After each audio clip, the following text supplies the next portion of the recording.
Has martyrdom ever been important in Shinto history?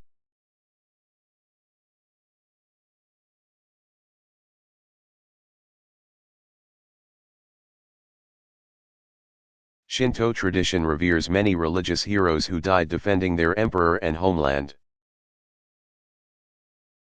They are martyrs in the broadest sense of the term. They died not for a religious creed narrowly defined, but out of allegiance to the larger complex of beliefs that has been integral to Japanese history and culture. People like the cultural icon Sugawara Michizane, who is said to have perished as a result of his convictions, take their place alongside the royal heroes, the princes who died in defense of the imperial house. Shrines designated as nation-protecting shrines are dedicated to the memory of war dead.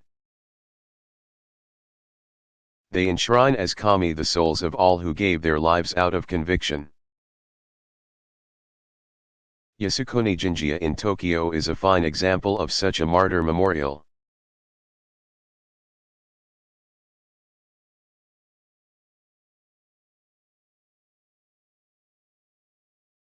Do Shinto practitioners celebrate sacred birthdays or honor particular figures?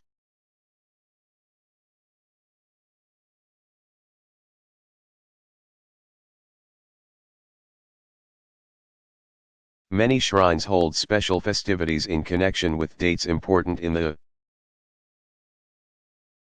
lives of enshrined kami who were historical figures prior to their deification. For example, the Akamajingu enshrines the child emperor Antoku 1178–85, who reigned for the final 5 years of his very brief life. From April 23 to 25, celebrants recall his untimely death and the reign of his predecessor, Emperor Gotaba. Tenjin Matsuri, from July 24 to 25, celebrates the deified scholar and court minister Sugawara Michizane, 845–903. Over 10,000 branch shrines ritualize the deity who is mythically associated with oxen and cattle. According to tradition, Sugawara was born and came of age in the year of the ox and was saved from his enemy by a bull who miraculously appeared to kill his would-be assassins. Ironically, it was members of that same enemy clan, the Fujiwara, who had Sugawara enshrined some 50 years after his death. He received the name Tenjin, celestial kami, and has remained popular as the kami of learning. Large numbers of worshippers still go to his shrines on the 25th, both his birth and death day, of each month to reverence statues of reclining bulls, rubbing them and then rubbing the blessing onto themselves or their children. Birthdays are not as important on the whole as are death,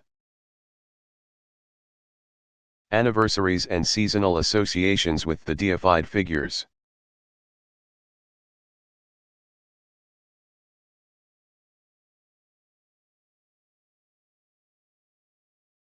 Were any other related schools of thought important in understanding Confucianism?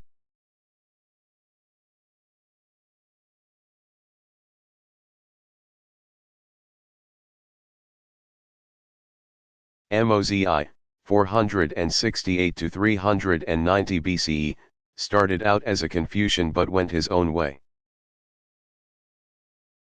opting for a less stratified, more egalitarian model of society. Some have characterized Mozi as a pragmatist because he insisted that observable improvement in the welfare of the populace was the ultimate criterion of good public policy. Confucius, he argued, put too much emphasis on ritual and filial devotion and too little on measurably advancing civilization. Mozi taught the importance of striving for a society united by a kind of mutual love that amounted to a form of enlightened self-interest. His school flourished for just over a century. But it offers a glimpse at one of several credible critiques of the classical Confucian approach. Another dissenting voice of Mozi's era were the legalists, Fajia. They took Mozi's critique several steps further from Confucius' global confidence that the mere example of virtuous leadership could bring about a moral conversion in society. Governance, they argued, required clear and comprehensive legislation that capitalized on people's fear of punishment and hope of reward. Confucius and Mozi clearly had greater faith in human perfectibility and in a reservoir of goodwill at the heart of humankind.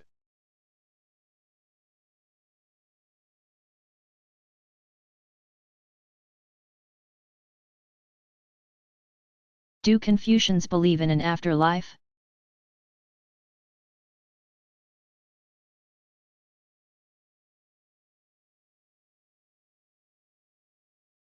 Confucius did not focus on life after death as though it were the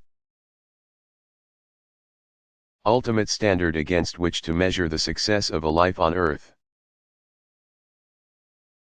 With the majority of his fellow Chinese, the teacher shared the conviction that biological death did not signal a definitive end to life. Death did not mean annihilation and loss in some great void beyond the grave. Confucius clearly believed in some form of spiritual survival, and in the ongoing presence of those who have departed this life. Hence the importance of ancestor veneration. But like the Buddha, Confucius and his disciples chose not to speculate about possible celestial or infernal post-mortem scenarios. Daoism and CCT would offer ample options in that regard. He neither denied nor affirmed any particular views. Confucius was convinced that human beings understood far too little of life here and now to wasted planning for a hereafter they understood even less. When classical Confucian sources talk about heaven, therefore, they do not have in mind anything like a realm of eternal reward for those who die in a state of righteousness. Heaven is merely a name for the highest spiritual presence of which human beings are aware.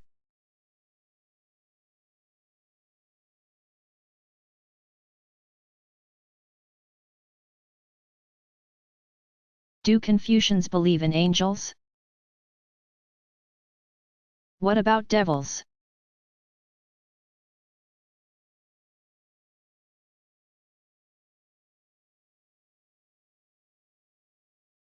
Confucius and his disciples preferred not to speculate about the existence of the countless beings which in popular belief animated the spirit world.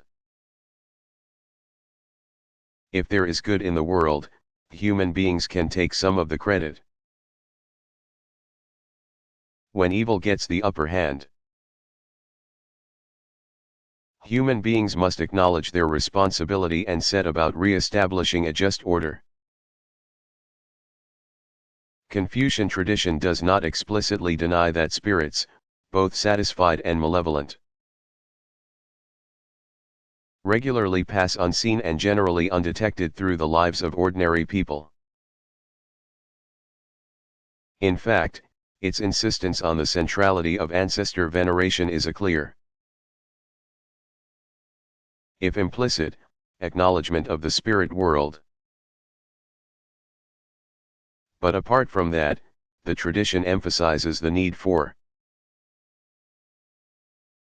human beings to focus on the more immediate facts of life. Follow the example of the virtuous, strive to establish justice every day, and build all relationships on honesty. There will always be events human beings cannot explain simply, and circumstances beyond human control. Some of them may be attributable to spirits, but the important thing is not to become distracted from the ongoing demands of the call to personal virtue and responsibility.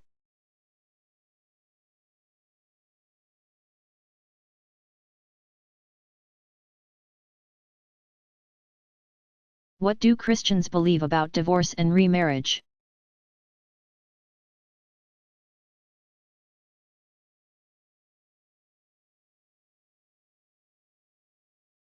Whether or not the witnessing community regards matrimony as a sacrament. Christian groups universally teach that marriage is a permanent commitment. Unfortunately, there is often a large gap between ideals and realities. However common it has become in some societies. Most Christian communities consider divorce a solution of last resort. Many churches train their ministers and priests in marriage and family counseling so that they can assist their members when they find their relationships threatened for whatever reason, in the hope of obviating the eventual need for divorce. Some churches recommend or even require premarital counseling and education, designed to impress on the couple the nature of the commitment they envision. Some churches do not recognize divorce as a religiously acceptable choice, teaching that marriage is an indissoluble bond. But those churches also acknowledge that in some cases the parties in a marriage may not have made the commitment with sufficient maturity, proper intent, or full consent. In those instances the marriage can be annulled, allowing both parties to seek legal divorce and remarry if they choose.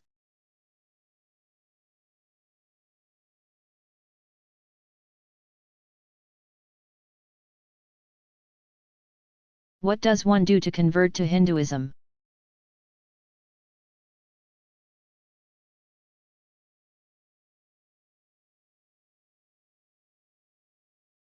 Throughout its long history, Hinduism's ranks have swelled with the addition of entire tribes and other social groups that came under the influence of Hindu kingdoms. Formal conversion to Hinduism nowadays is relatively rare in India, at least among Indian nationals. Membership in the tradition's many sub-communities is far more a matter of heredity than of deliberate choice. Some non-Indians have migrated to India out of a desire to enter Hinduism formally. They typically present themselves at the temple or ashram of their choice and ask to join. And over the past several decades, small numbers of Europeans and Americans have joined. Various missionary-minded branches of the Hindu tradition, such as the Vedanta Society, with its associated monastic order, or the International Society for Krishna Consciousness. Some communities provide prospective new members basic instruction in the teachings of the group's founders and in the sacred texts. But membership does not depend on formal assent to a particular creed or system of doctrine. The one important and nearly universal ritual symbolizing conversion is the naming ceremony, or namakarana. Taking a new name, often containing a reference to the deity one chooses to worship. symbolizes the devotee's seriousness and commitment.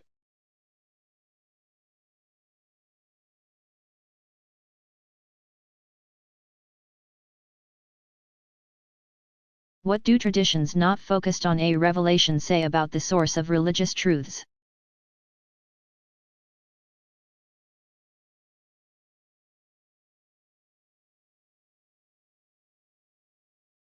Revealed traditions suggest that the truth is sent down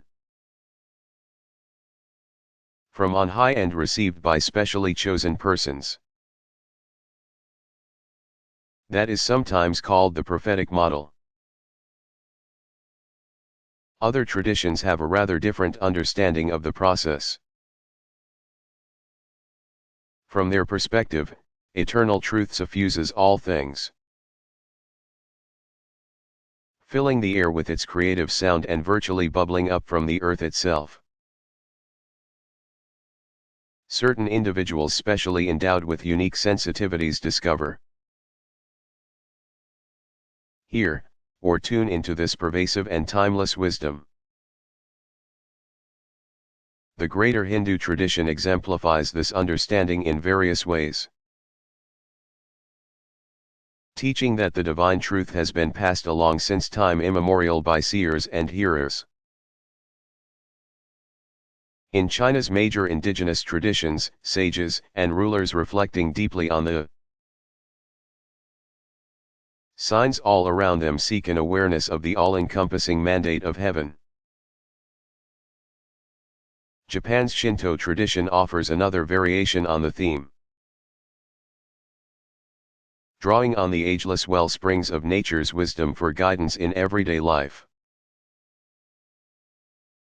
As a general characterization, one could say that whereas the prophetic traditions understand revelation as a somewhat more restricted and privileged access to ultimate truths, the wisdom traditions regard the fundamental truths as more pervasive and available provided one is genuinely open to discovering them.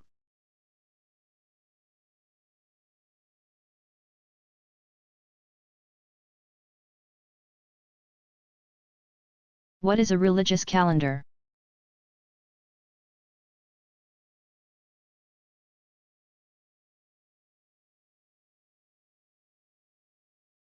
Since anchoring sacredness in time is so fundamental, most religious traditions have developed ways of keeping precise track of their distinctive ways of hallowing the days and years. Religious, sometimes called liturgical, calendars establish a definitive pattern of moments meant to recall specific events in the life of a divine or foundational figure. Each year thus becomes a replay of the sacred person's life in miniature. An annual calendar can also symbolically recapitulate the whole expanse of a tradition's sacred history by laying out essential events in sequence on a timeline.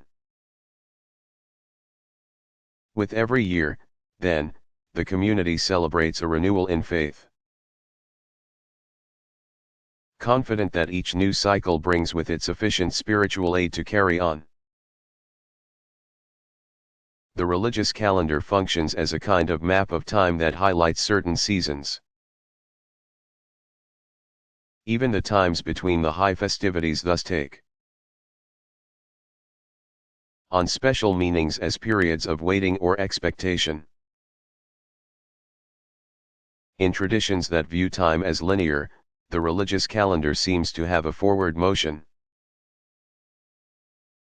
rising to a peak and moving toward a symbolic end of history. For traditions with a more cyclic understanding of history, the calendar year is just another in an endless series of cycles, with its own high and low points marked by feasts or religious holidays.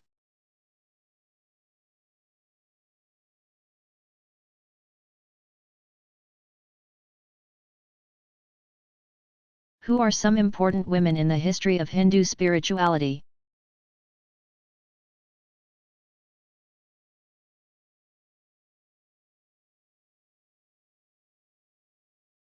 Ancient tradition acknowledges that some anonymous women were among the authors of the Vedic hymns.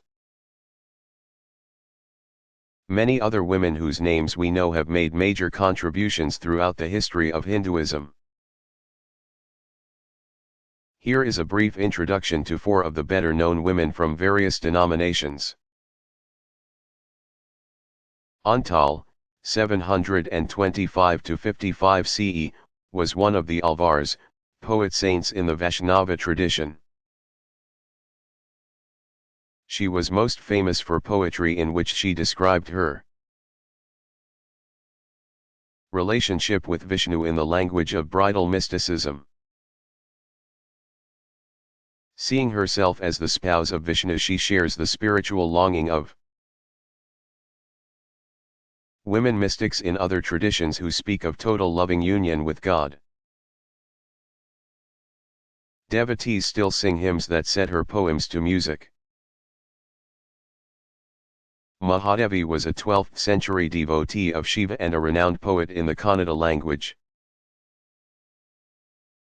In the temple of her village, the principal deity was a form of Shiva called Mallikarjun, Lord White as Jasmine. Like Antal, she thought of herself as betrothed to God alone. She was apparently forced into an unhappy marriage, and much of her poetry alludes to the suffering she experienced and her longing to be liberated and live for God alone. A late medieval holy woman named Mirabai, 1498–1550, was a devotee of Krishna. She thought of herself as a gopi who had been hopelessly enamored of the dark Lord. After extricating herself from an unsatisfactory marriage, she became a sannyasi and composed love songs in Hindi, a vernacular tongue in west-central India. Finally, a woman known by the honorific title Anandamayi Ma, bliss-steeped mother, lived in modern-day Bengal, now Bangladesh. Nirmala Sundari, 1896–1982, lived a most colorful life, often flouting strict tradition in favor of sometimes highly symbolic or ecstatic behavior. In her later years she opted for a more settled life, founding an ashram and ministering to disciples who sought her out for spiritual guidance.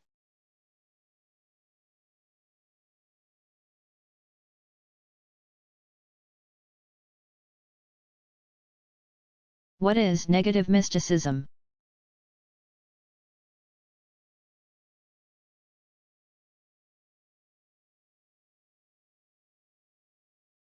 Certain Christians believe in the absolute unknowability of God. To them, even the Trinity fails substantially to capture or transmit the true nature of what they consider to be a God beyond God, a mystical, indistinct presence. For such believers, God can be known only by following a negative path that treats God as a divine mystery, eternally dark and invisible to human beings. The closest we can come to knowing God is through the love and goodness that is revealed to humankind by God's own action. An early exponent of this belief was Pseudo-Dionysius, who envisioned a super-essential Godhead distinctive from all positive terms ascribed to God. Later, in the 14th century, the English author of The Cloud of Unknowing advocated a negative path to God. Today, the practice of negative mysticism is not widespread, but some Christians find it helpful to imagine what God is not in their quest to understand God as He is. Some refer to this as apophatic mysticism, to distinguish it from the cataphatic tradition. in which proponents believe one can make more affirmative statements of mystical experience.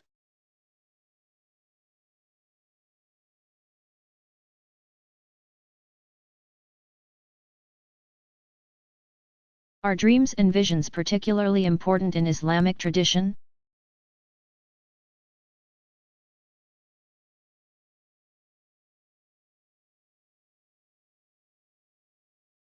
In the Quranic story of Joseph, Surah 12, Muslims find the paradigm of religious insight as represented by the ability to interpret dreams. Traditional Islamic sources further describe a wide range of religious and spiritual experiences. Beginning of course with Muhammad's role in the unfolding revelation of the Quran. The Prophet sees mysterious visions as part of the divine communication. Later religious figures, especially noted spiritual guides and friends of God, have left numerous personal accounts of their dreams and interpretations of them.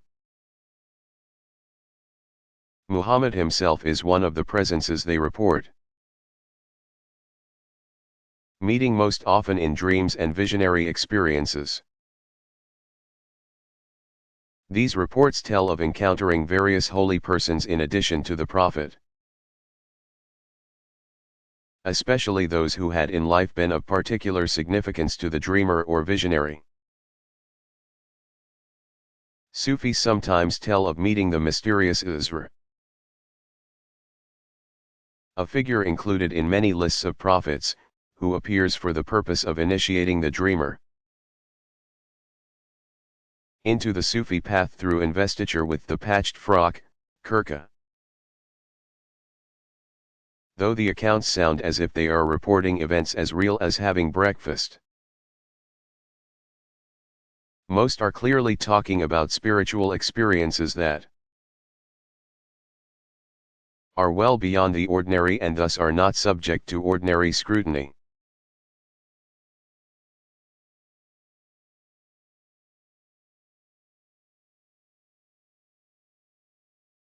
Is there a distinctively Confucian ethic?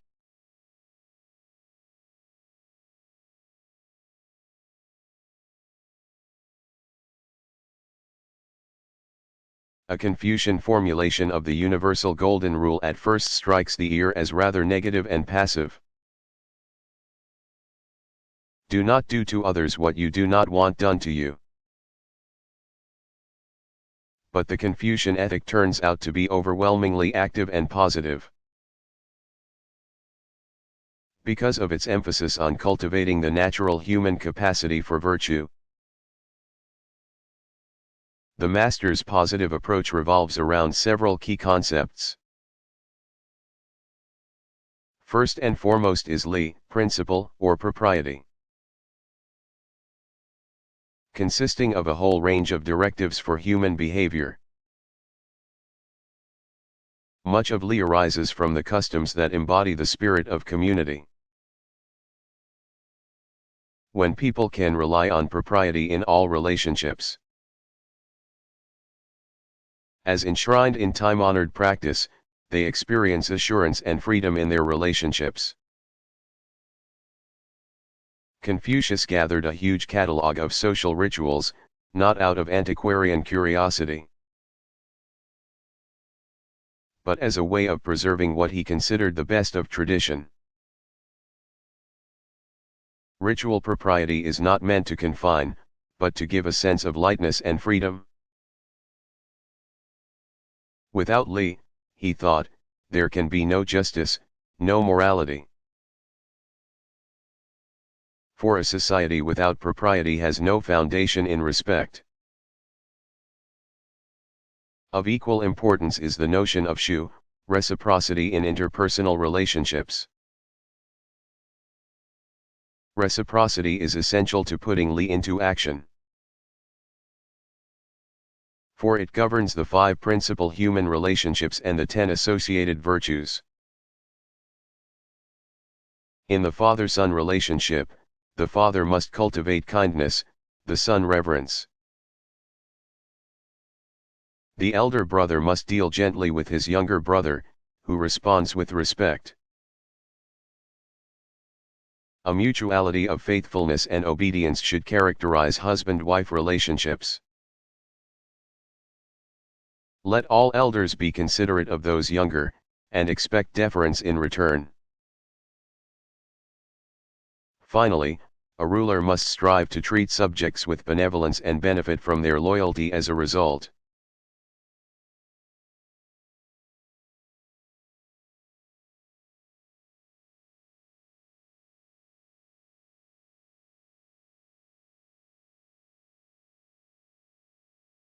Who were the Karaites?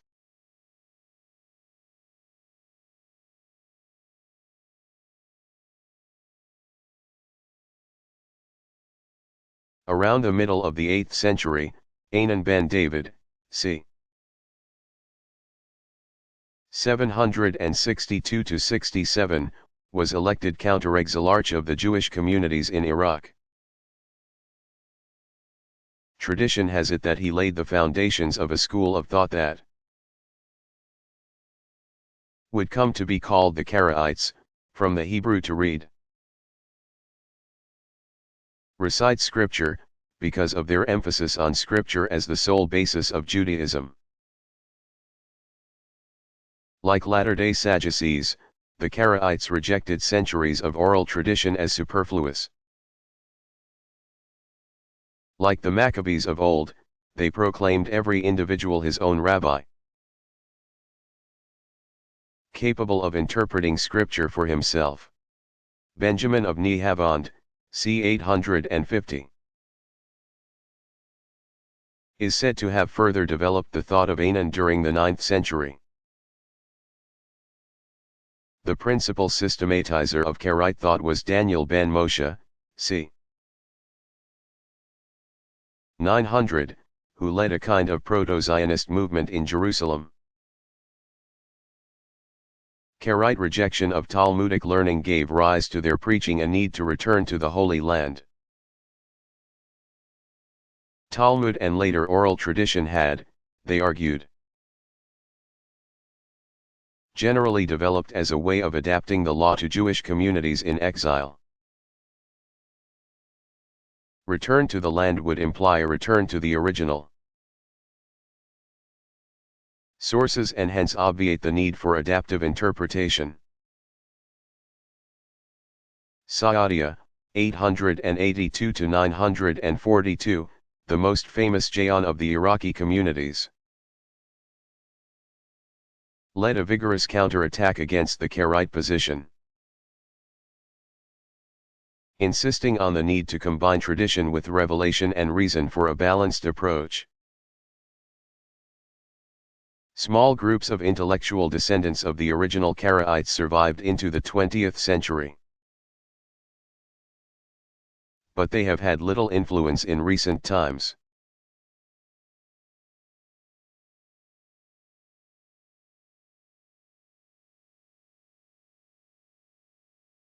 How did the teachings of Confucius spread?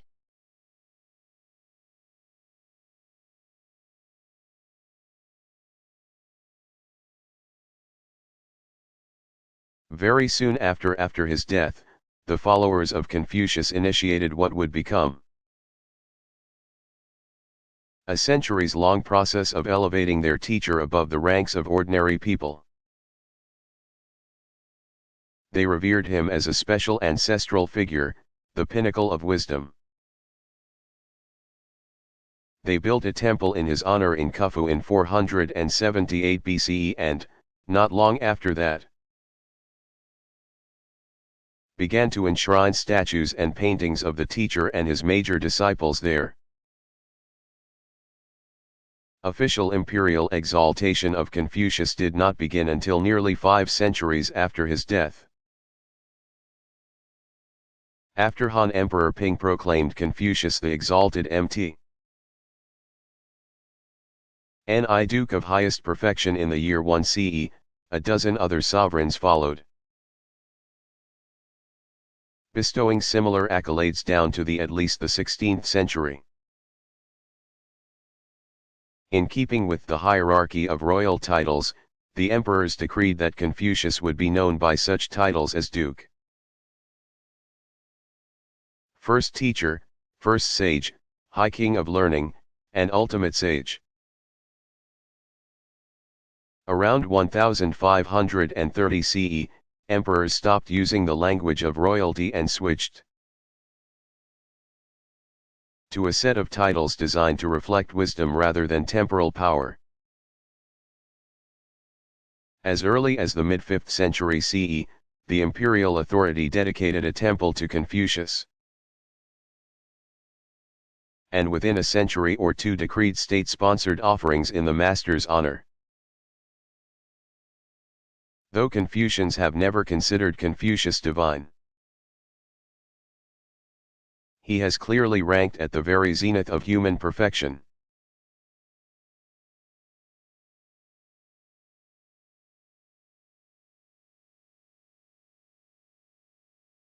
Do Buddhists use special symbols when they engage in personal or private rituals?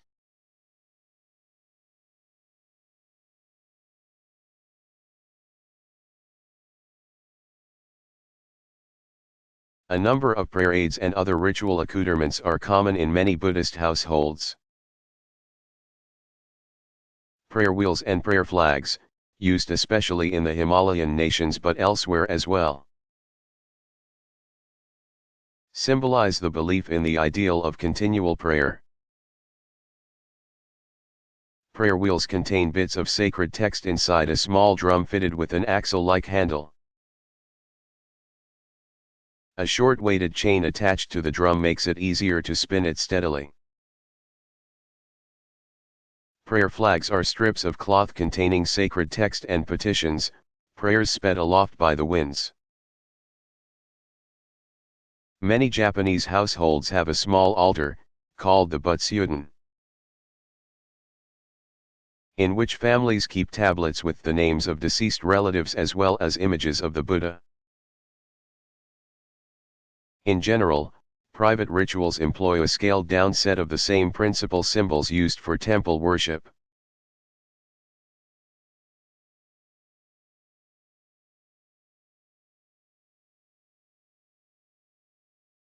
How do Jews deal ritually with death?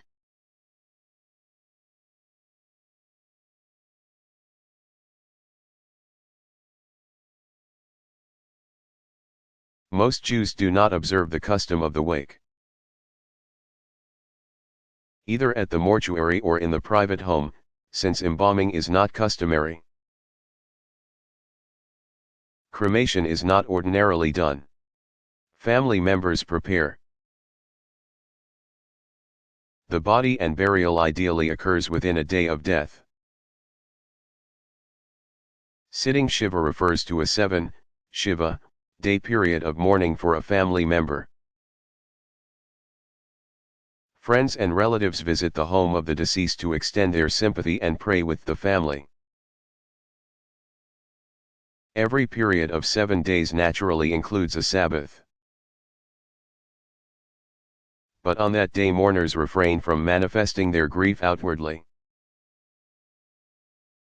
Among Ashkenazic Jews in some countries, groups called Hevra Kadisa, Holy Brotherhood, may be available to provide burial services for the needy. The custom of observing the anniversary or yahrzeit of a relative's death involves visiting the grave and reciting the mourner's Kaddish, a prayer in praise of the Holy One whose dominion is everlasting.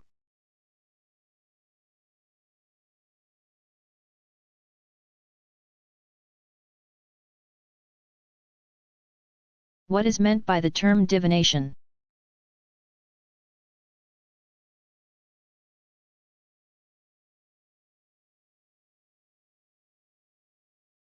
Divination comprises a host of specific ritual practices meant to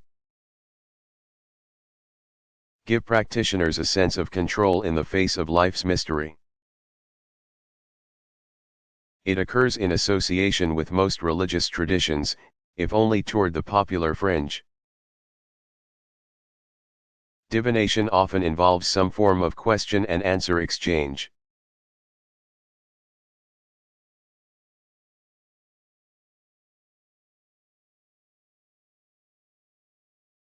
How important are questions of assimilation and distinctiveness in religion?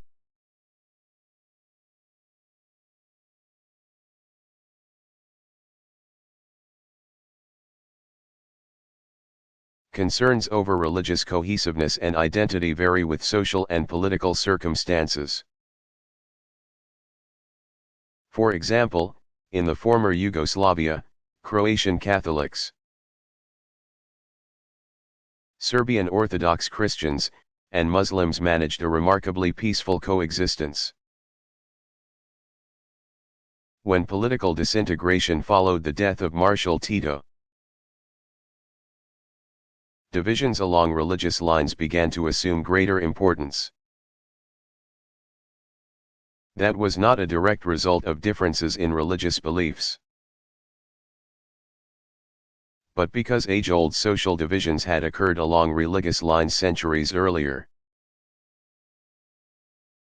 With the loss of political cohesiveness came the convenient demonizing of the others and subsequent ethnic cleansing. Most of the people of Bosnia, for example, had made little noise about their Muslim identity until they found themselves with little else to call their own. Serb propaganda warned of the imminent danger of a theocratic, fundamentalist Islamic State in their midst, the farthest thing from the minds of most Bosnian Muslims. Ironically, the loss of political standing has left the Muslims little choice but to reassert their religious distinctiveness. In the United States, concern over the danger of assimilation has likewise been linked to social factors. When Roman Catholics were still a small minority and subject to discrimination in several areas, they sought to maintain not only their Catholic distinctiveness but their nation of origin identities as well. American Jewish communities run the gamut from highly distinctive Orthodox and conservative to highly assimilated. New Muslim communities in the United States are now facing the same issues in a story yet to unfold.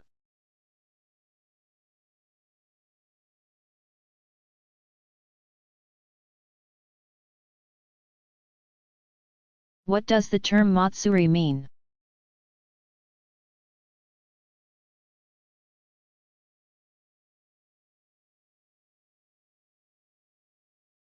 Matsuri is the inclusive word for virtually all Shinto-inspired communal celebrations. The term derives from a root that can mean to deify or enshrine. These festivities generally celebrate manifestations of the kami who have a special relationship to a region or town. Though some celebrate kami of more widespread significance as well. They acknowledge the inseparable link among the kami, the land, and the community of people living there. Since it emphasizes the seamless interrelationships among these three elements. Shinto tradition makes no distinction between sacred and profane time. All of creation, time, and space, is sacred. Matsuri mark those times and places that are more than ordinarily sacred. Just when divine energy appears on the wane, a Matsuri occurs and renews that spiritual potency. Festivities periodically restore the ancient cosmic order of nature. Japanese often celebrate Matsuri with an enormous vigor, and almost uncontrolled energy. Bands of young men undertake strenuous feats of lifting and hauling enormous loads, competing with other groups to deliver their sacred burdens to the shrine or another ritual destination. That feeling of wild unpredictability offers an important insight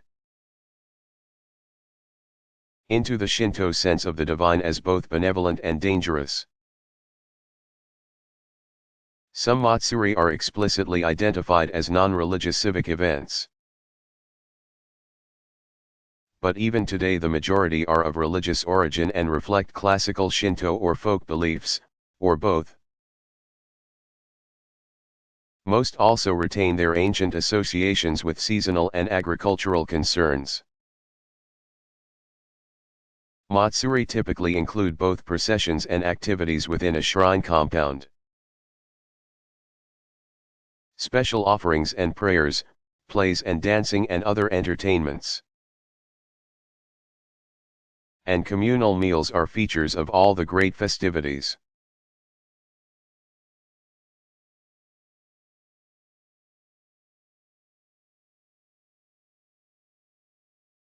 Are there any Buddhist holy sites or cities?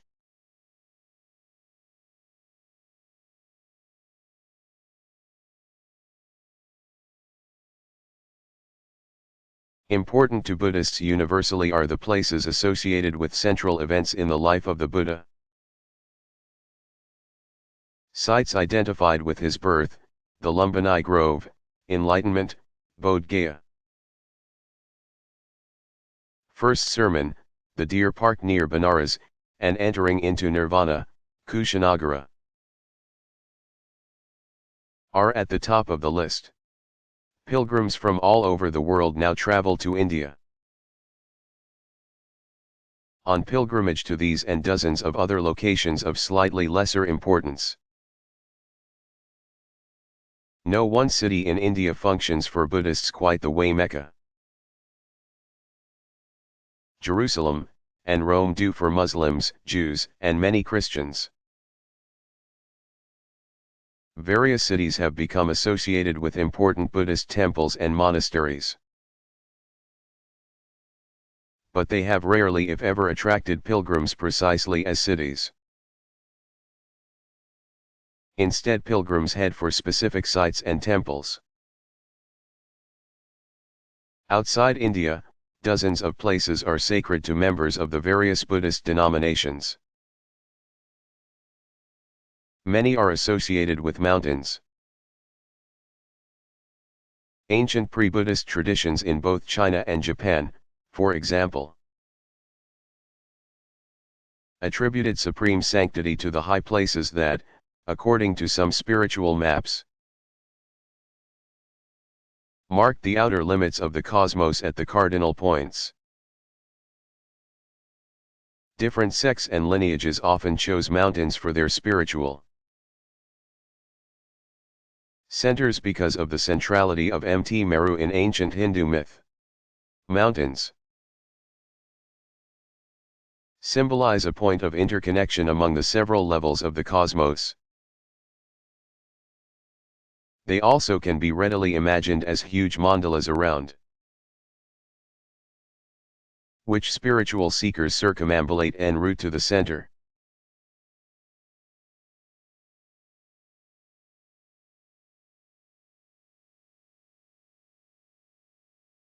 Do Sunni and Shi'i Muslims worship in separate mosques?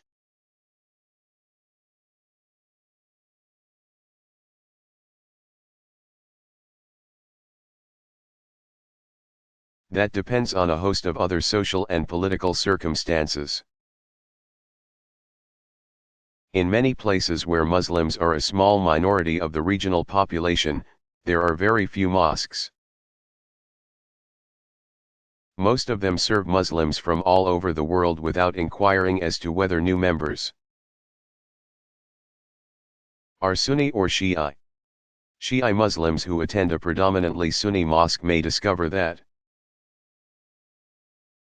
some themes they were accustomed to hearing in sermons, for example, are no longer so prominent.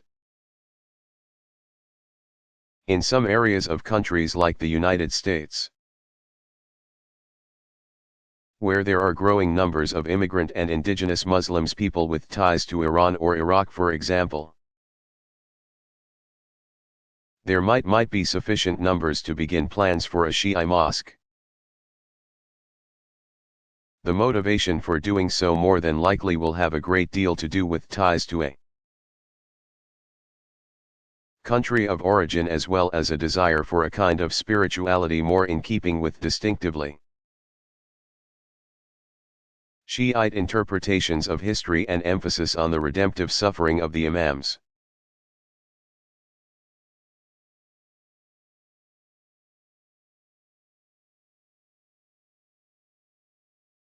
Do Jews practice rituals of divination?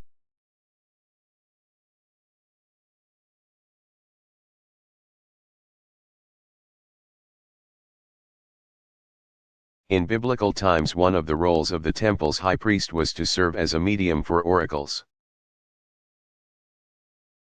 Part of the priestly paraphernalia was a mysterious pair of objects called the Urim and Thummim, which were a form of lot carried in a pocket called the breastplate and suspended from the shoulders.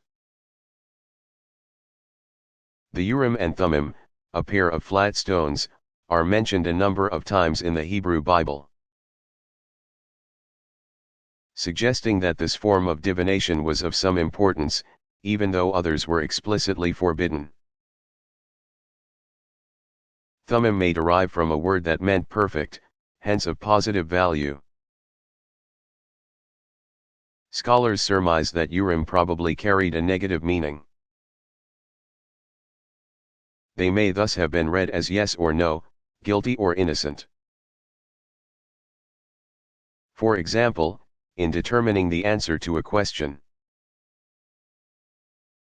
Even the word Torah apparently comes from a root that means to cast lots in order to obtain an oracle. The high priest would toss the Urim and Thummim, one meaning yes and the other no, in order to determine God's will in a given instance. King Saul was so chosen to rule Israel, as were priests in outlying areas selected to work in the temple. Divination has found no significant place in post-biblical Jewish tradition.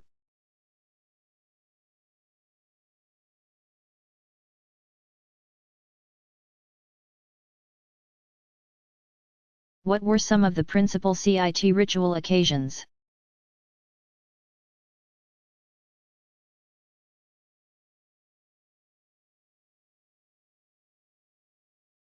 Ritual responsibilities of the emperor and his official delegates included ceremonies at various major state sacred sites. The altar of the spirits of land and grain, the imperial ancestral temple. The temples of heaven and earth, of sun and moon, and within the audience halls of the forbidden city. At the altar of the spirits of land and grain, Shiji 10, the emperor performed sacrifices in spring for fertile fields and in the fall for plentiful harvest.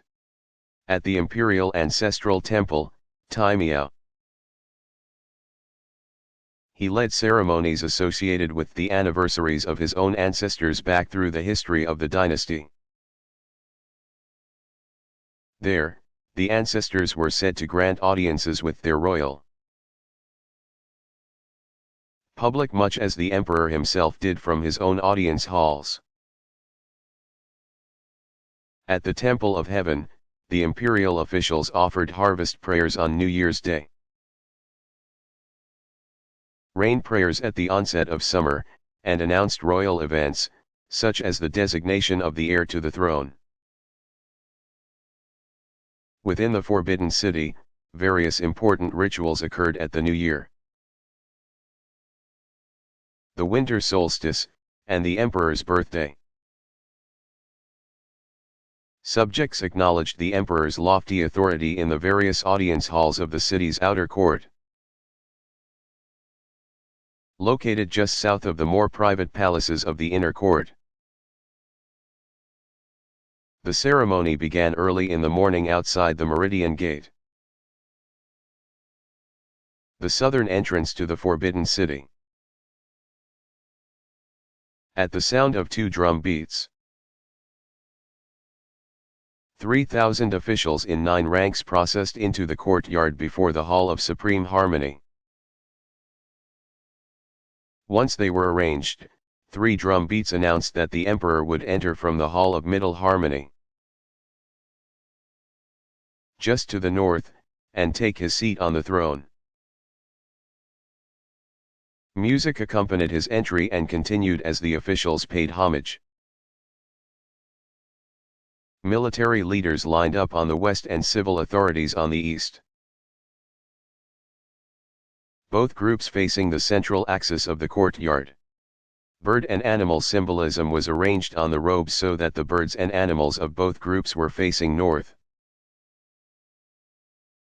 honoring the emperor as he sat on the dragon throne within the hall. All of creation was thus symbolically ordered toward the emperor, who represented heaven. After the announcement of the specific occasion for the ritual, music resumed for another round of obeisance to the emperor. Once the emperor had departed, the ceremony ended with an exit procession of all present.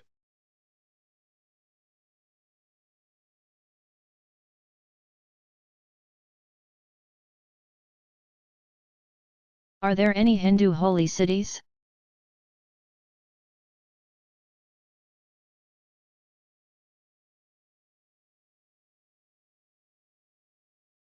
Hinduism's sacred cities far outnumber those of any other major religious tradition.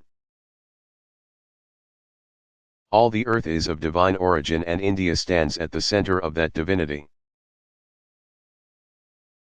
According to one model, there are 7 sacred cities, each associated with a divine event.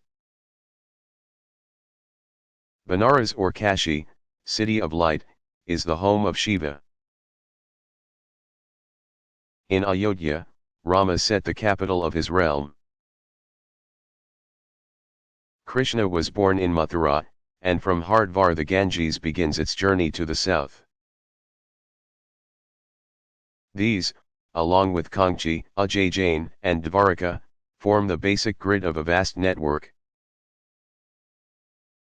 of sacred geography in which countless other places are sacred for innumerable reasons. All important sacred places are called tirthas, places at which one can cross a river. 4 cities function as directional tirthas at the 4 cardinal points, Badrinath in the north, Rameshwara in the south, Puri in the east, and Dvaraka in the west. According to one mythic narrative, 108 places became sacred by association with the body of Shiva's wife,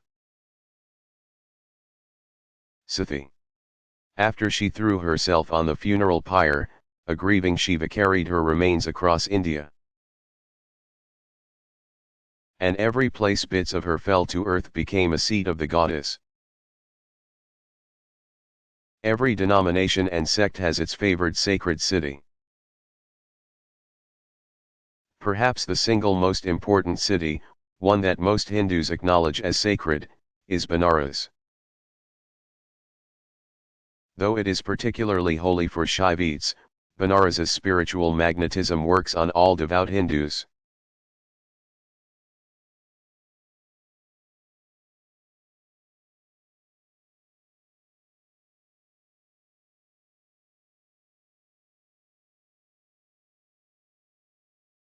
What is the meaning of Torah? Do Jews believe Moses wrote it all? What about oral Torah?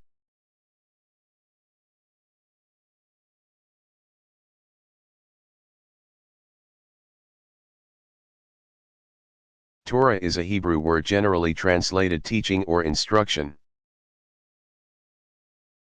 In reference to the Hebrew scriptures, Torah means the first 5 books, Genesis through Deuteronomy. According to tradition, Moses himself composed the whole of the Torah under divine inspiration. This ancient attribution has the benefit of lending maximum authority to the earliest sacred texts by association with the man most identified with the divine revelation that shaped the faith community known as Judaism. Modern scholarship has demonstrated convincingly the historical improbability of the traditional attribution. In its most general sense, Torah means revealed or divine law, all that God requires of Jews. But as the Jewish community has grown and spread, moving into new lands and cultural settings, interpreting the scriptural Torah in practical terms has presented challenges. When Ezra led a group of Jews back to Israel from exile in Babylon in the late 6th century BCE, he confronted a problem: many Jews no longer knew Hebrew. In order to teach them the Torah, Ezra commissioned scholars who could translate the Torah into Aramaic as it was being read aloud to the people. That translation, or paraphrase, was itself a kind of commentary on the sacred text. Thus began the phenomenon called oral Torah. From the 5th century BCE on, classes of special scholars would oversee its elaboration. One generation would pass oral tradition down to the next until it became so extensive that it had to be written down to be preserved. Then a new class of scholars would initiate commentary on the now written oral law, extending the process further, until once again the burgeoning oral tradition had to be committed to writing or be lost forever.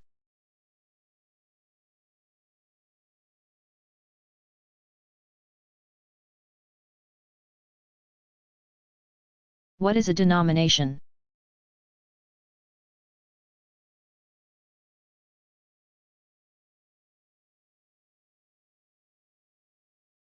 The term denomination came into common use in religious studies in reference to the various Christian churches that came into being during the Protestant Reformation. But we can also make appropriate use of the term in reference to developments in other traditions. In general, denominations differ from one another, primarily on organizational rather than doctrinal grounds. Members of one denomination therefore do not generally consider members of others as religiously wrong-headed. It is nevertheless not uncommon for denominations to develop distinctive features of religious practice and expression, so that over many centuries one comes to differ from another in more than just structure and governance. Some scholars also take the view that denominations are inspired by a spirit of thoroughgoing reform and are far more than mere organizational variants. In addition, some denominations have sometimes formed along the lines of ethnicity or socio-economic stratification. Denominations nevertheless tend to remain somewhat more inclusive in their criteria for membership than sects, retaining some of the openness characteristic of the larger or parent organizations from which they originated.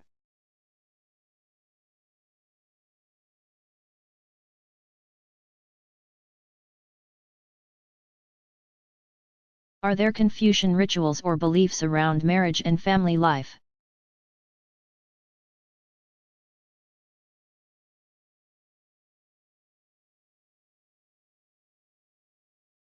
Confucian tradition, Chinese tradition in general, really teaches that marriage is meant to perpetuate the extended family rather than to create new small social units, all going their separate ways.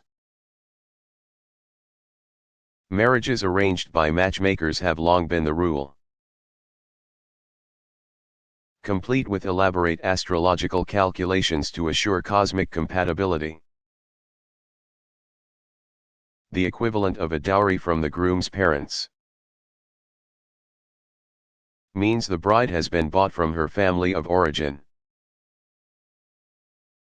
When young Chinese marry in the traditional way, the new couple virtually fuse with the husband's family of origin.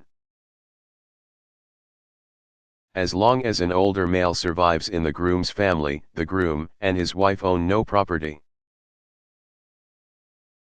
Most striking of all, perhaps,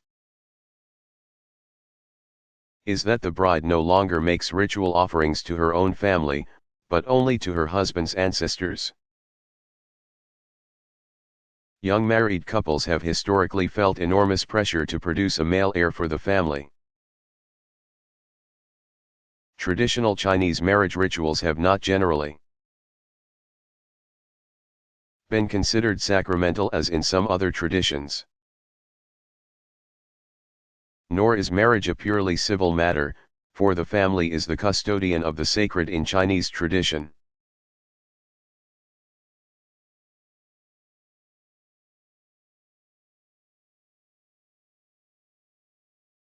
What role do angels play in Christian belief?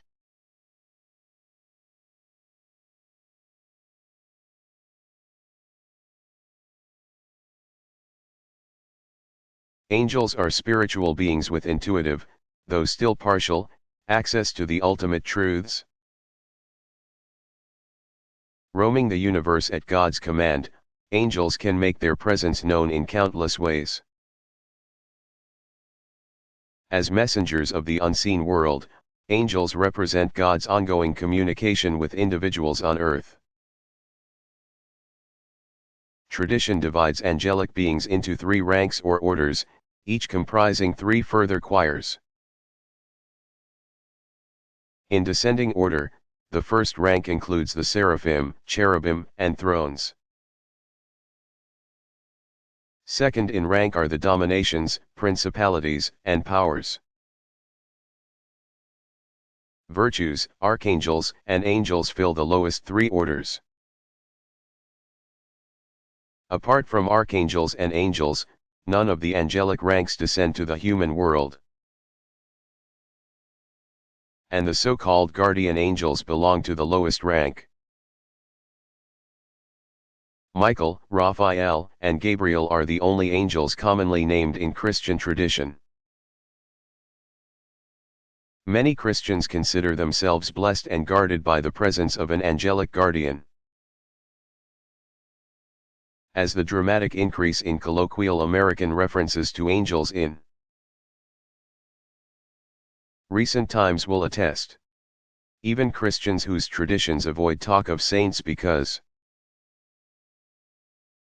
their mediatorial role is deemed unnecessary now commonly talk of angelic intervention.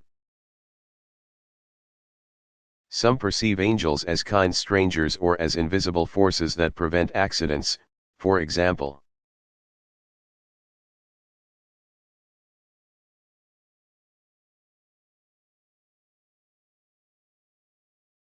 Is there a distinctively deist ethic?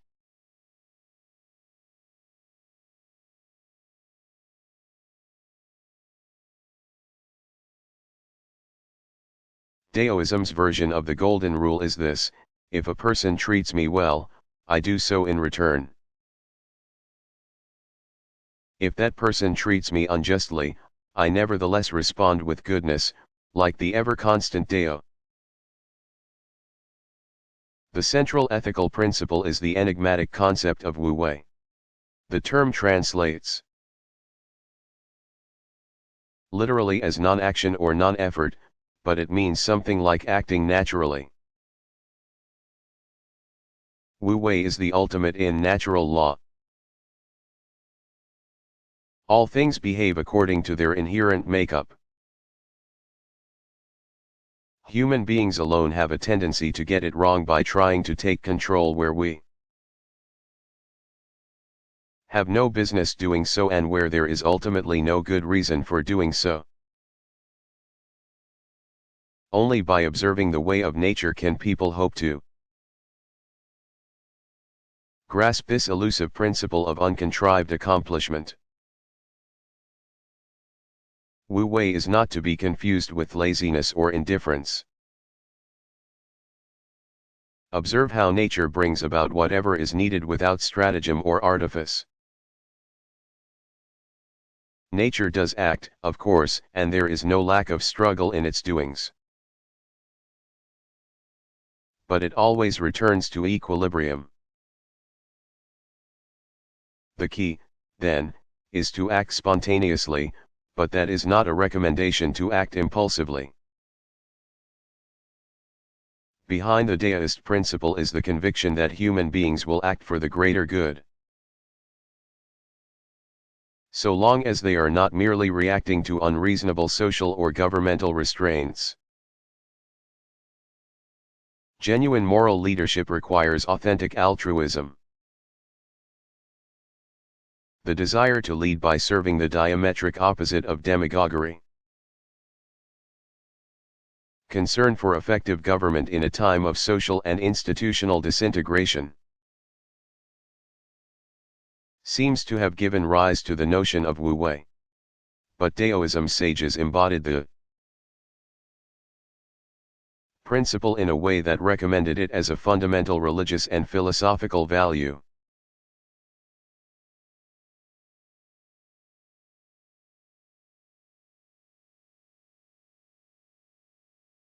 Do Muslims mark their sacred spaces with any distinctive signs and symbols?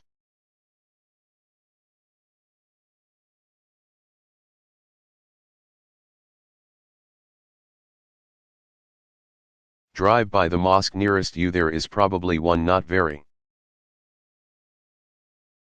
far away, and you are likely to notice two distinctive features.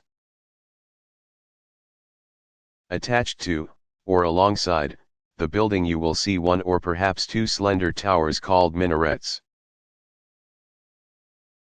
Originally designed to provide maximum broadcast of the call to prayer, the minaret eventually became a visual symbol of Islamic presence. Most structures designed as mosques feature a dome of some sort, typically spanning the central interior space called the prayer hall. Many synagogues and Eastern Christian churches also use central domes, but generally do not have towers that one might mistake for minarets. Atop some minarets and domes you will find a finial in the shape of a crescent moon encircling a single star. Some communities choose to have their mosques reflect architecturally a particular national or regional heritage. They might hire, for example, an Egyptian architect to design in a neoclassical Egyptian style. As with the National Mosque in Washington, D.C. Or they might choose to incorporate into the design some visual allusion to a particularly important mosque, the way the new Islamic Center of Cleveland aligns a large central and a smaller secondary dome, recalling the Dome of the Rock and Al-Aqsa Mosque in Jerusalem. Interior decorations typically feature elegant calligraphic texts, either painted or carved in marble or other stone, of the names Allah and Muhammad, and of the Shahada and Basmala, and possibly of any number of the 99 beautiful names of God. Calligraphic decoration often appears around the drum of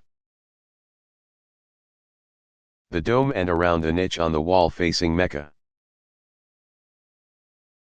Prayer rugs or carpeting sometimes show niche designs like that of the mihrab, pronounced mi'raab, niche.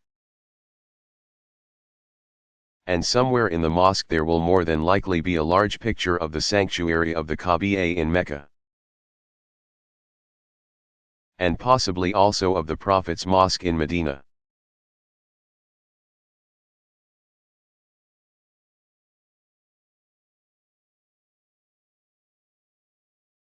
How important are dreams and visions in Jewish communication with the spiritual realm?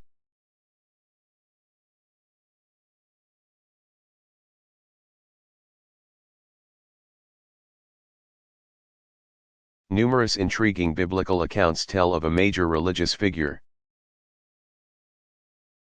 encountering spiritual beings or receiving messages beyond the ordinary. Two of the most important and well-known are from the book of Genesis. Jacob wrestled with an angel, after which Jacob received the name Israel. Said there to mean he who has striven with God. Joseph dreamed that the stars, sun, and moon paid him homage. Eventually he realized that the heavenly light symbolized his family members, who would come to acknowledge his position of authority in Egypt. In Exodus, Moses encountered God at the burning bush and as a result, accepted his commission to confront Pharaoh on behalf of the Israelites. Several other major biblical figures among the patriarchs and during the time of the judges and early monarchy experienced dreams or visions. The great writing prophets often describe in auditory terms their reception of the message they are to speak. Thus says the Lord. But some of them also record impressive visual experiences. Isaiah characterizes many of his revelations as visionary, as does Jeremiah, though less frequently. Ezekiel in particular uses strikingly vivid images of visionary experience. From the 4 living creatures to the valley of the dry bones to the highly detailed vision of the heavenly temple and the new Israel, chapters 1, 37 and 40-48.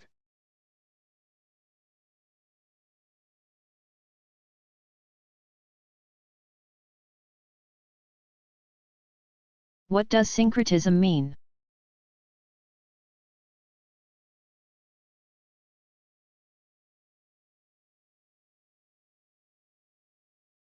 Syncretism is from a Greek root meaning mixed together and refers in general to the blending of doctrinal and ritual elements from 2 or more religious traditions to form a new tradition or sub-tradition. When 2 or more traditions coexist in a cultural context, they invariably rub elbows and influence each other to some extent. Though the main traditions typically retain their characteristic features, there are often pockets or areas in a region in which elements of the larger traditions coalesce to shape a recognizably new system of belief. The Druze communities of the Middle East, combining Islamic and Christian themes, and India's Sikh tradition, blending Hindu and Islamic elements, are examples. Syncretism can also describe to some extent the fact of change within major traditions themselves when over many centuries they develop in such a way that, say, a modern form of the tradition looks very different from much earlier stages. The histories of the greater Hindu and Buddhist traditions exemplify this type. Tibetan Buddhism, to be more specific, represents a remarkable blend of elements from indigenous Tibetan bone shamanism, tantric Hinduism, and Buddhism.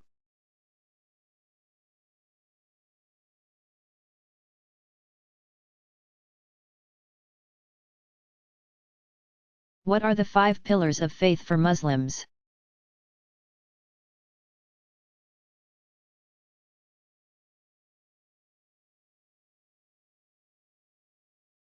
Muslims practice adherence to the 5 pillars of faith.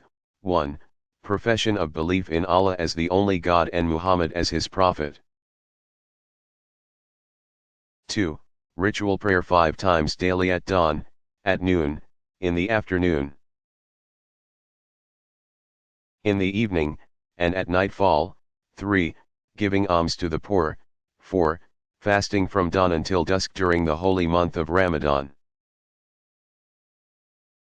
And 5. Making the pilgrimage, Hajj, to the holy city of Mecca at least once during their lifetime.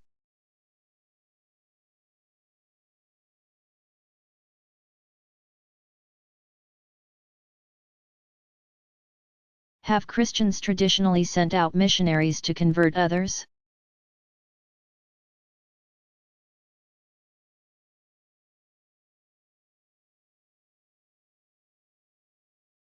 Christianity has historically been one of the three great missionary traditions, along with Islam and Buddhism. According to the Gospels, Jesus commissioned his followers to fan out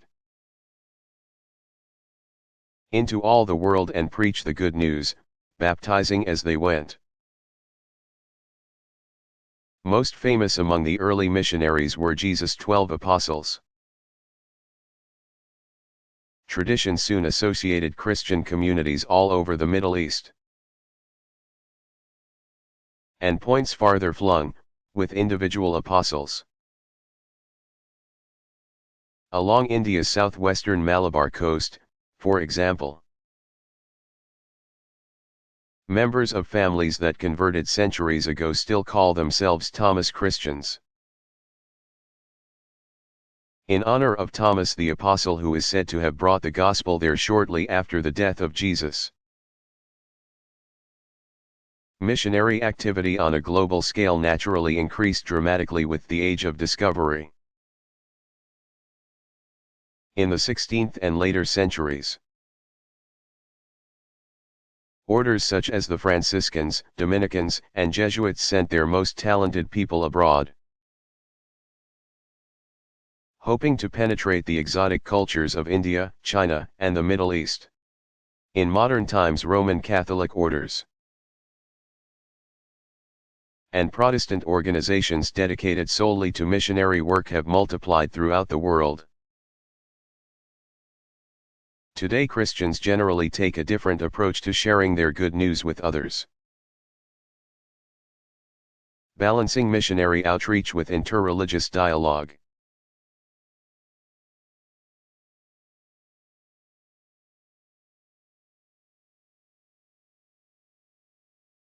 Is divination important to deists and practitioners of CCT?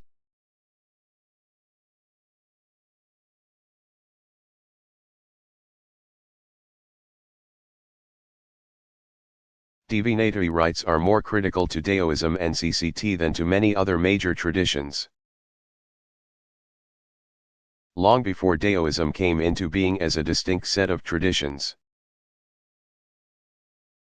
the Chinese practiced divination through the stars, yarrow sticks, oracle bones, and tortoise shells. Important types of divination are the celestial, the terrestrial, interpretations of events and omens, and the forecasting of individual destinies. Celestial divination, a variety of astrological interpretation, plots the locations of stars according to one of the 12 palaces associated with the lunar month of one's birth in order to understand a host of factors including sickness and health, luck, family issues, and personality. Terrestrial divination uses an elaborate geomantic compass to assist practitioners in aligning their lives most effectively with the forces of nature. All ordinary events in the life of each person have their hidden meanings, and special divinatory skills allow one to interpret the nature of the energy played out in all events in relation to the specific time of day or year. Some events clearly have ominous qualities and require specialized interpretative skills. Thunder or lightning and other natural events suggest forces that set them aside from more mundane happenings. Perhaps the most important and widespread forms of divination are those that help people divine their personal destinies. Some focus on reading physical features, such as facial characteristics or palm lines. Here we are moving away from strictly Daoist teaching and into popular practice.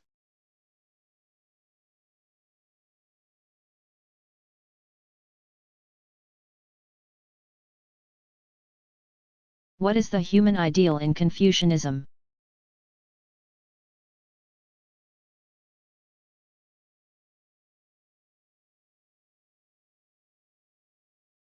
Confucian teaching describes the epitome of the ideal society as the superior person, Junzi. That means an individual who arrives at a high level of personal development through self-discipline and inquiry. The superior person values justice more highly than profit, and prefers to be quiet and serene rather than vulgar and ungenial. Cultivating a dignified manner, the superior person nevertheless avoids arrogance. Such a person looks first to his or her personal shortcomings rather than blaming others for their lack of understanding or appreciation. It is said that the way of the superior person is a lengthy journey that begins from right here. 5 constant virtues characterize the superior person: self-respect, generosity, sincerity, responsibility, and openness to others. Expanding on the earlier teaching of Confucius, Meng Zhi taught that fully developed human life begins with 4 principles. Compassion leads to true humanity, shame leads to righteousness. Reverence and respect to propriety, and a sense of moral value to wisdom. Behind the notion of the superior person lies a deep-seated conviction of human potential for almost unlimited moral growth.